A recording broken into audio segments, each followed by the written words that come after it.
네, 안녕하세요. 그 첫 번째 강의를 맡게 된 김한울이라고 합니다. 많은 분들이 와주셔서 감사합니다. 제 이번 주제는 그 요트 타고 밥 먹으러 일본 갔다 올까라고 정했는데, 일단 약간 직관적인 제목을 찾기 위해서 이렇게 한 건데요. 그냥 저는 한 2달에 한 번씩 일본 가가지고 뭐 잠도 자고 밥도 먹고 친구들 만나고 놀기도 하는데요. 그런 이제 수속을 어떻게 해야 되는지 이런 거를 좀 간단하게 설명하기 위해서 오늘 발표를 하기로 했습니다. 일단 제 소개를 간단하게 하자면 그냥 지금은 기업인 그 요트인 이렇게 좀 정의를 하고 있는데요. 일단 요트를 제가 굉장히 좋아합니다. 그래서 요트 항해를 많이 했었고, 한국 최연소 세계 일주자이기도 하고, 유럽이랑 미국, 호주, 일본 경주를 많이 참가했었고요. 그 다음에 그 영국 요트협회에서 발행하는 요트마스 자격증도 있고, 미국 그 ABYC라고 하는 마리나 정비 관련 단체에서 주는 디젤 엔진 테크니션 자격증도 있고, 그 다음에 한국에서 지금 여기 열심히 만들고 있는 마리나 정비사 선외기도 딴 상태고요. 그 단파, 중파, 장파 라디오 통신사이기도 합니다. 이렇게 자격증을 이렇게 쭉 말씀드린 이유는 그 긴 항해를 하기 위해서는 다 필요한 자격증이기 때문에 설명은 드린 거고요. 현재는 제가 그 부산역 옆에 있는 부산 북항 마리나라고 있는데, 거기 이제 총괄이사로 맡아서 좀 운영을 하고 있고, 아쉽게 아직 마리나 오픈을 안 했지만 다이빙장이랑 수영장 등 여러 가지 다른 레크레이션 시설은 오픈한 상태입니다. 그래서 일단 그 항해의 재미, 사진이 좀 가장 직관적이니까 몇 장 보여드리고, 이제 사전 준비를 어떻게 해야 되고, 일본 그 제출 서류는 어떻게 되고, 그 다음에 한국 제출 서류, 그 다음에 한국 출항, 일본 출항, 입항, 일본 출항, 한국 입항, 그 다음에 Q&A로 이렇게 진행을 하겠습니다. 일단 요거는 그 제가 그 태평양 횡단할 때 찍은 사진들인데요. 굉장히 그 뭐라 하지? 험난합니다. 사람들이 그 우리는 일본이라고 하는 그 굉장히 큰 섬한테 보호를 받고 있기 때문에 진짜 험난한 바다를 잘 못 느끼시겠지만, 사실 우리나라에서 겪는 여러 가지 풍랑은 별거 아니거든요. 태평양에 나가면 정말 5m짜리 파도랑 이제 바람 같은 것도 굉장히 심한데, 제가 이제 개인적으로 직접 겪은 거는 한 100노트 바람을 경험을 했었습니다. 또 그만큼 위험하기도 하지만 또 그만큼 재밌고 또 많이 배웁니다. 요거는 그냥 제 친구들이랑 일본 놀러 갈 때마다 이제 밥 먹고 놀고 하는 이런 사진들이고요. 이게 세일링이라는 게 스포츠이기도 하고 산업이기도 하지만 이제 공동체거든요. 사람이 모여야 된다고 생각하기 때문에 사람들 간 좋은 추억을 쌓고 이런 게 되게 중요하다고 생각을 합니다. 요거는 그 대마도 만지키 다리인데요. 나중에 이제 제가 일본을 제일 많이 가기 때문에 일본으로 넘어가는 다양한 길이 있습니다. 근데 제가 주로 가는 게 이제 남섬과 북섬 사이에 조그만 이제 수로가 있는데, 그거 따라서 쭉 가다 보면 이제 만지키 다리가 있고, 그걸 딱 넘어서자마자 이제 그 일본 후쿠오카로 갈 수 있는 이제 길이 쫙 열립니다. 요거는 이제 후쿠오카 마리나 및 호텔인 곳인데요. 여기 마리노와 마리나입니다. 일본에도 굉장히 많은 마리나들이 있고, 또 그 어항들도 있고 계류할 수 있는 곳이 굉장히 많습니다. 그 중에 제가 제일 좋아하는 게 이제 마리노인데, 왜 좋아하냐면 일단 수리도 웬만한 거 다 할 수 있고요. 계류장도 굉장히 안전하고 수속도 되게 빠르고, 연락하면 바로바로 답변이 오고, 또 호텔도 있고 바로 옆에 그 아울렛이 있기 때문에 즐길 거, 먹을 거, 마실 거 굉장히 많습니다. 우리나라에도 사실 이런 게 이제 아라마리나라고 있는데, 다리가 많아가지고 이제 세일요트가 잘 못 들어가서 안 가는데, 이렇게 아울렛이랑 호텔이랑 이런 게 다 같이 복합적으로 있으면 굉장히 재미난 경험을 할 수 있습니다. 이건 이제 친구들이랑 항해하면서 이렇게 놀면서 하는 건데, 하여튼 항해도 되게 중요하지만 친구들과의 친목, 또 항해를 잘해야 친구들과의 친목을 도모할 수가 있습니다. 요거는 이제 저희가 그 일본의 이키섬이라고 있습니다. 사람들이 이제 대마도는 많이 가는데 이키섬을 안 가거든요. 근데 저는 개인적으로 이키섬을 굉장히 좋아하는데, 후쿠오카 가는 길에 이키섬이 있거든요. 네, 대마도는 한국 관광객들이 너무 많이 가가지고 이제 약간 한국화가 됐는데, 이키섬은 없습니다. 한국 사람들이. 그래서 완전히 그 여관이나 이런 그러니까 요칸 이런 게 다 이제 일본식으로 돼 있고요. 이제 가는 길에 굉장히 뭐 물고기도 많이 잡을 수 있습니다. 저희가 최근에 갔다 왔을 때 요게 이제 그 만색이라는 배인데 그 요거 2마리 잡고 참치도 3마리 잡고 뭐 굉장히 낚시도 잘 되고 굉장히 좋았습니다. 이게 기상 변화가 일어나면서 이제 물이 따뜻해지면서 참치들도 굉장히 많이 올라오고 있고 뭐 지구에는 별로 안 좋지만 뭐 저희는 즐겁게 잘 다니고 있습니다. 그 요게 지금 이끼섬이거든요. 이 물 색깔을 보시면 굉장히 파랗고 이쁘고 밑에 보면 하얀색 모래가 있거든요. 그래서 되게 좋고요.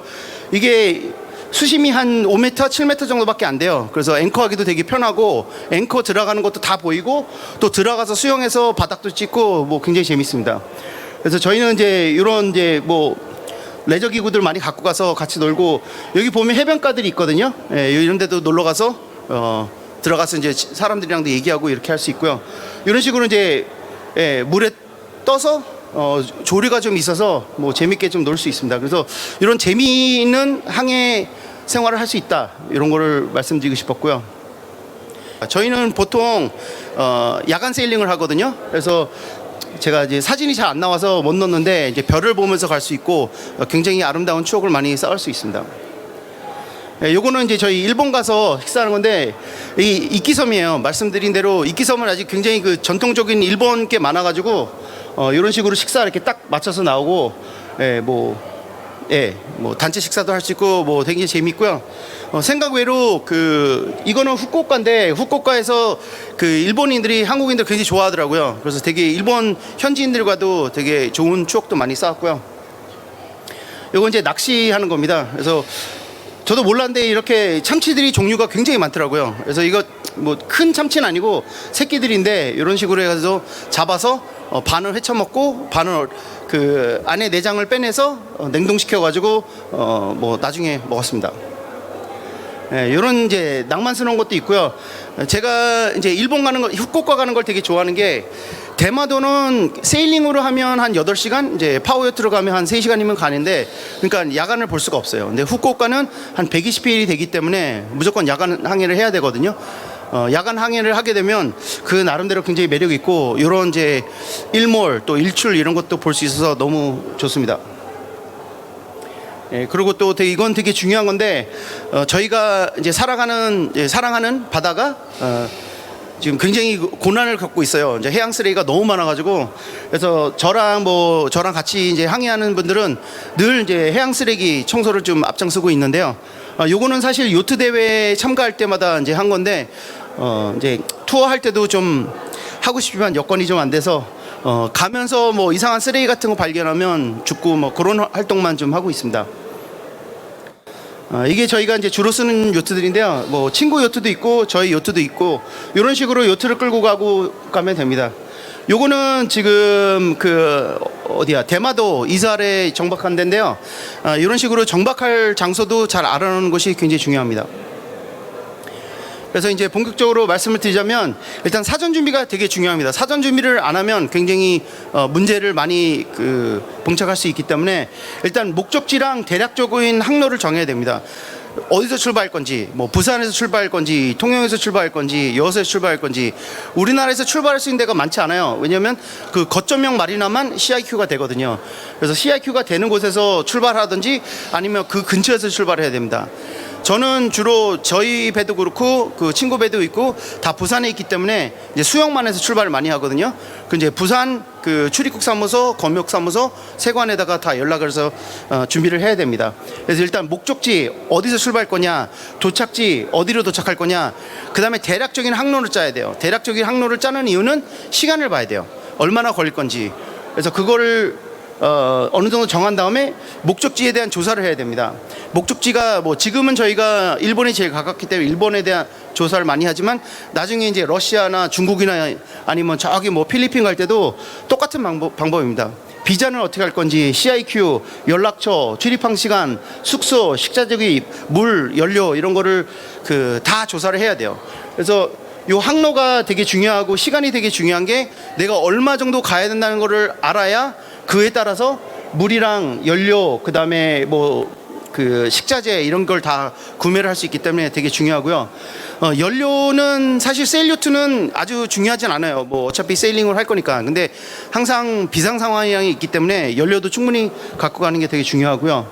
그 다음에 팀이나 크루, 보통은 이제 이때쯤 되면 이제 누가 같이 갈 건지, 나이가 어떻게 되는지, 이런 크루를 다 파악을 하고 이 사람들이 어떤 역할을 할 건지도 이제 부여를 해야 되고요. 그 다음에 개인 정보를 수집을 해야 됩니다. 특히 이제 외국으로 나갈 때는 이제 그 여권이나 이제 뭐 비자나 이런 걸 다 갖고 있어야 하는데 제 친구 중에 이제 외국인들이 많아서 뭐 한국 사람들은 비자 필요 없다고 간주하고 가다가 좀 어려운 상황을 봉착한 적도 있고요.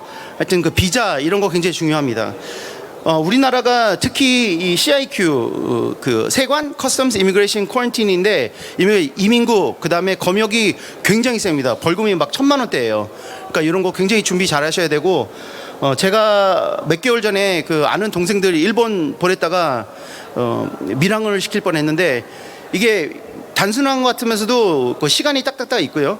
근데 그분들이 좀 착각을 해갖고 출입국 도장을 안 받고 대마도까지 갔다가 이제 우회해가지고 다행히 일본에 발을 안 내려가지고 그냥 그 돌아와서 아무 문제 없었는데 만약에 그분들이 일본에 발을 내렸으면 이제 저는 그 밀항을 주도한 사람이 돼서 이제 아마 여기 없었을 겁니다.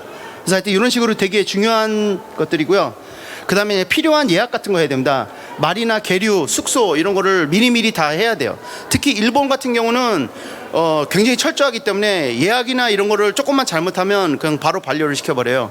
그래서 예약을 해야 되는데 그 일본이 재미있는 게 황금 연휴 기간들이 있어요.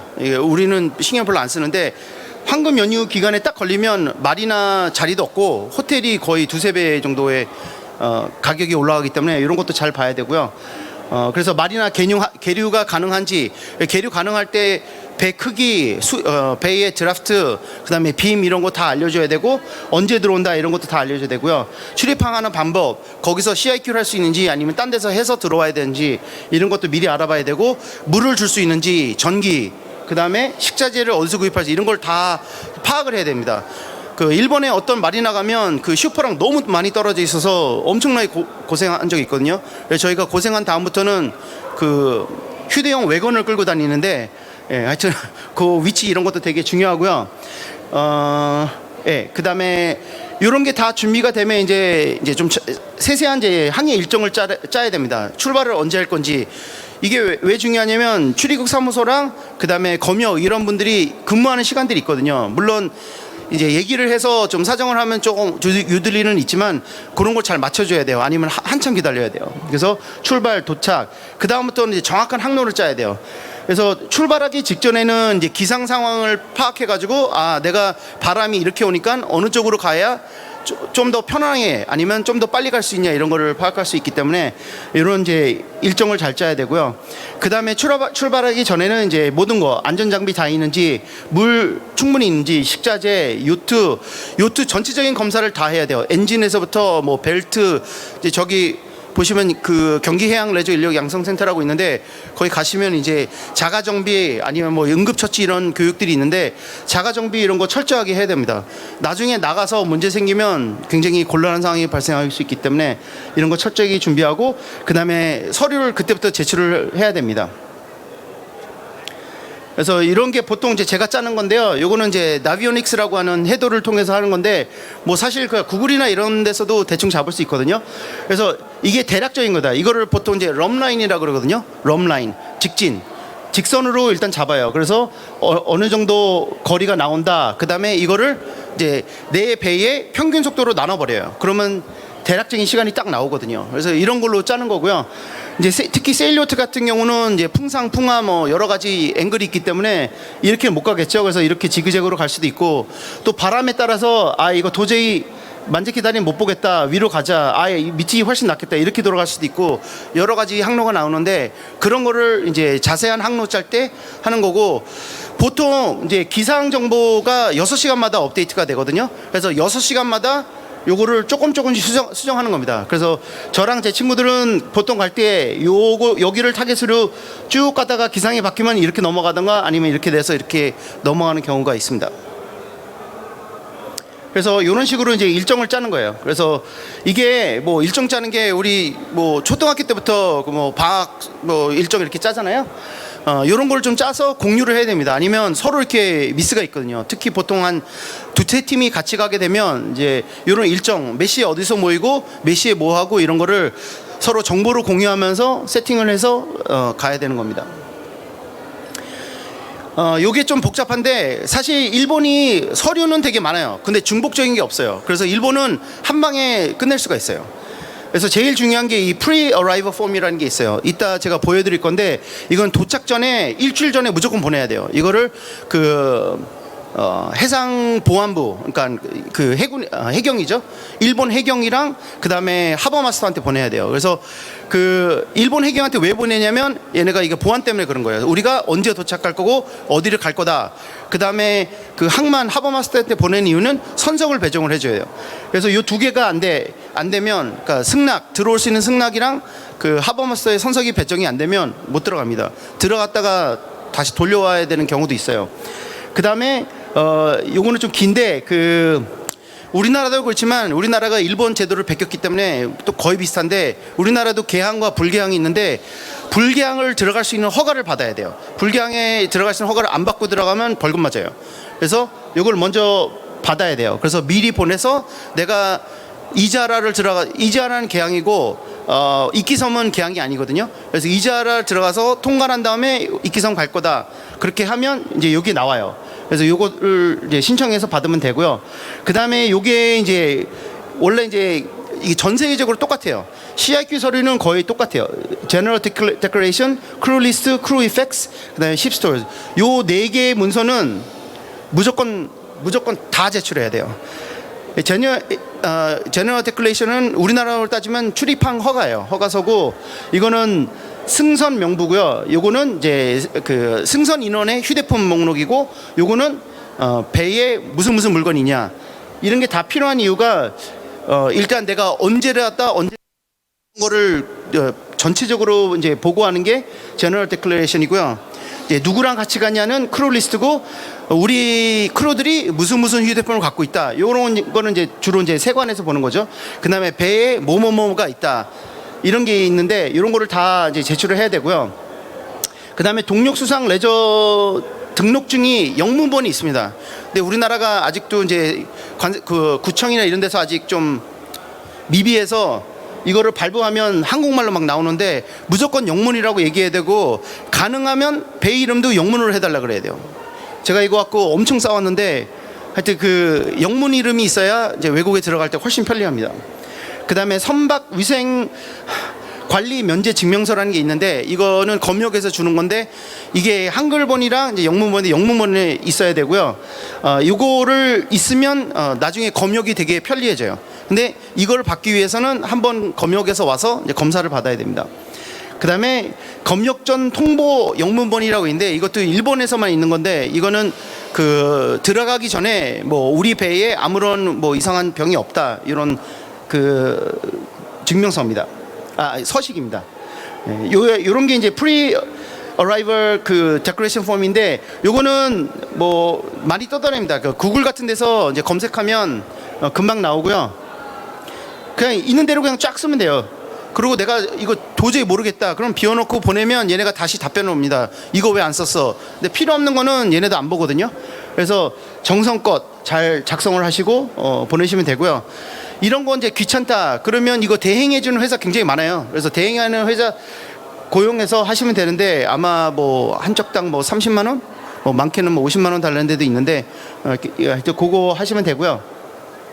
요게 이제 불개항 입항 허가 신청서입니다. 그래서 요거를 작성해서 보내면 걔네가 불개항 입항 허가 증명서를 보내요. 그래서 그걸 갖고 있어야 돼요. 그래서 가면 무조건 항구에 들어가면 아마 해경이 쓱 올 겁니다. 해경이 와서 이거부터 달라 그래요. 그래서 요거 꼭 갖고 있어야 되고요. 그 다음에 요게 이제 제너럴 데클레레이션 입출항서고요. 요것도 비슷해요. 그래서 이게 제일 좋은 거는 이거 엑셀이나 워드나 이런 게 있거든요. 그거를 찾으셔가지고 카피 앤 페이스트로 하는 게 제일 좋습니다. 왜냐면 여기 들어가는 정보가 거의 중복돼요. 예, 요거는 크루 리스트. 내 배에 누구 타고 있다 이런 거고요. 요거는 크루 이펙스. 우리 크루가 뭐뭐 갖고 있다. 여기서 잠깐 추가 설명드리려면 이게 우리가 이제 특히 이제 세일링을 하게 되면 같이 세일링을 하잖아요. 그래서 얘네를 크루로 볼지 패신저를 볼지 좀 조심해야 돼요. 예. 근데 저는 이제 보통 크루라고 하는 이유가 이게 세관 통관할 때 훨씬 편하거든요.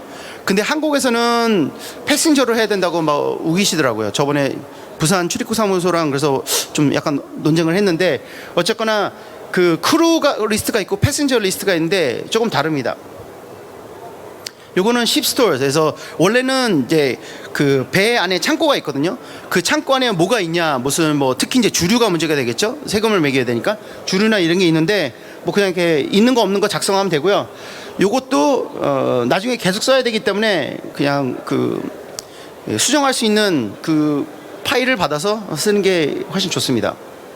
그 다음에 검열정 통보도 뭐 되게 간단해요. 그냥 작성하고 제출하면 큰 문제 없으면 바로바로 나옵니다.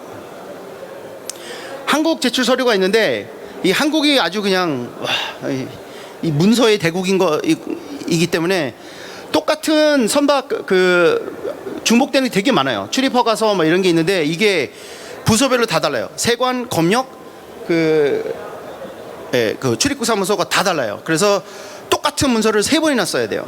그래서 제가 좀 별로 안 좋아하는데 어쨌거나 첫 번째로 선박 전환증을 해야 됩니다.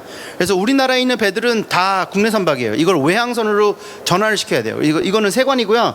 전환을 시킨 다음에 전환시키자마자 얘는 뭐가 돼요? 외국 선박이 돼요. 외국 선박은 뭐예요? 우리나라에 불기항이 있으면 안 돼요. 그래서 바로 국제항 아닌 지역, 이게 원래는 불개항 지역이라고 돼 있는데 이제는 또 바뀌었어요.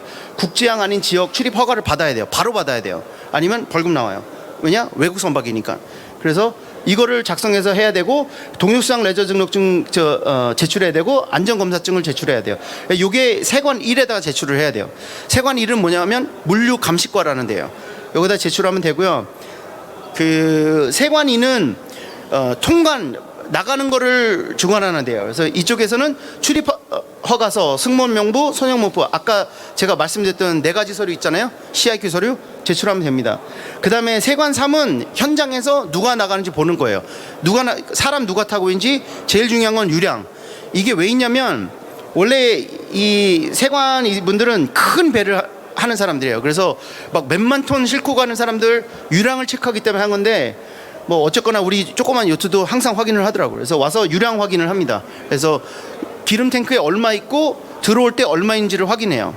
그것만 확인하면 이제 바로 나갈 수 있습니다. 요게 이제 선박 전환증인 거고요. 요것도 뭐 네이버나 구글에 검색하면 금방 나오고요.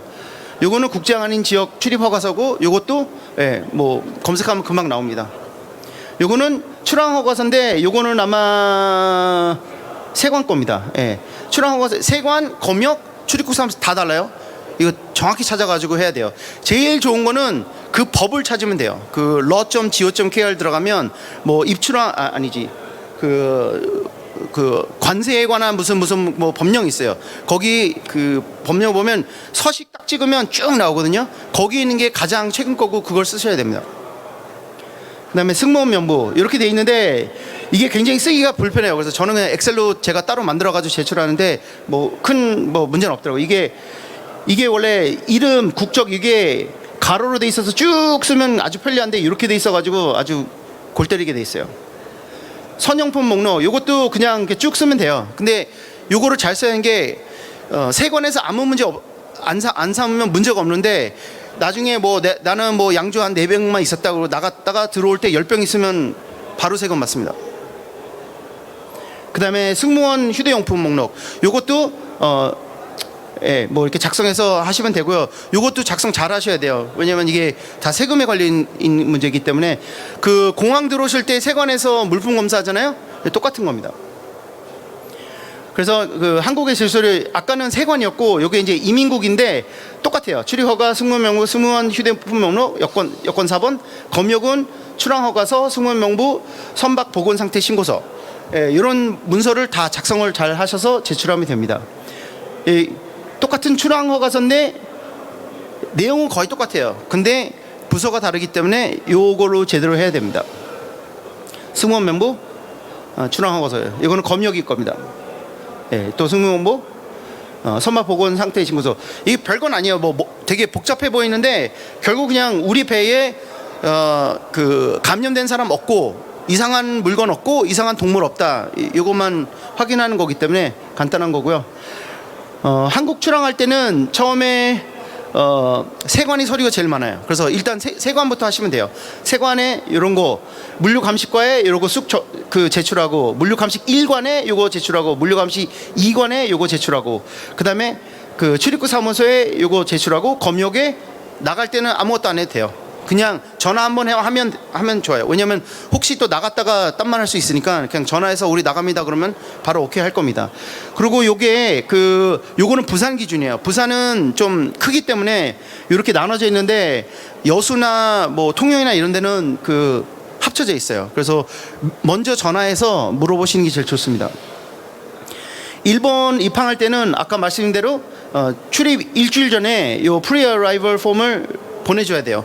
그래서 여기가 이제 제일 힘든 건데 누구한테 보내질지를 알아야 돼요. 이게 좀 힘들어요. 그래서 요거를 구글을 엄청 뒤져야 돼요. 이거를 원래 이제 일본도 팩스 위주라 팩스 번호는 금방 나오거든요. 그래서 팩스로 보내시면 되는데 저는 메일을 좋아해서 저는 메일을 다 기록하고 있거든요. 그래서 히타카치 가려면 누구한테 연락하고, 이자라 가려면 누구한테 연락하고, 후쿠오카 갈 때는 하카다니까 하카다에 누구한테 연락하고, 이런 게 다 이제 쌓여 있어져야 되고요. 그 다음에 항만 관리에 있어서 요걸 보내면 이제 위치 지정을 해주고요. 검역에는 뭐 등등등 한데 요 선박 위생 관리 면제 증명서가 제일 중요합니다. 그 다음에 세관에 요거 하고 이제 출입국에 요거 하면 되는데 그냥 딱 가 있으면 얘네가 딱 와요. 그래서 제일 먼저 검역 애들이 타가지고 아무 문제 없다 딱 내리면, 보안부 애들이 타가지고 아무 문제 없다 내리면, 세관 애들이 타가지고 아무 문제 없다 내리면, 그 출입국 애들이 들어와서 아무 문제 없다고 내리면 끝나요. 예, 출항할 때는 굉장히 간소화돼요. 똑같이 세관 출입국 사무소 검역에 연락은 해야 되지만 마찬가지로 검역은 나가는 거기 때문에 일본 검역에서 거의 아무 말 안 하고요. 출입국 사무소는 당연히 이제 사람이 나가니까 도장 빵빵빵 찍어주고, 세관은 나가는 거니까 거의 문제는 없는데 그래도 얘기는 꼭 해야 돼요. 한국 입항은 이제 또 똑같은 이제 복잡한 걸 해야 돼요. 검역에다가 요거 다 제출하시고, 세관에다가 물류 감시 2관에다가 나 왔어요 띵띵띵 그럼 와가지고 다 검사하고, 1관에다가 출입 허가 했습니다 다 보내면 되고요. 물류 감시 과에서 선박 전환이랑 이걸 다 해야 돼요. 여기 제가 깜빡했는데 여기도 그 국제항 아닌 지역 신청서를 또 내야 돼요. 왜냐? 들어올 때는 외항선이기 때문에. 그래서 그걸 다 제출하시면 되고, 출입국 사무실에 이제 이런 거 다 하고 현장 가서 도장 빵빵 받으면 끝납니다. 제가 시간을 잘 못 맞춰가지고 한 2분 남은 것 같은데 혹시 질문하실 거 있으면 질문 받겠습니다. 질문이 없는 것 같으니까 이것으로 이제 강의를 마치겠습니다. 감사합니다.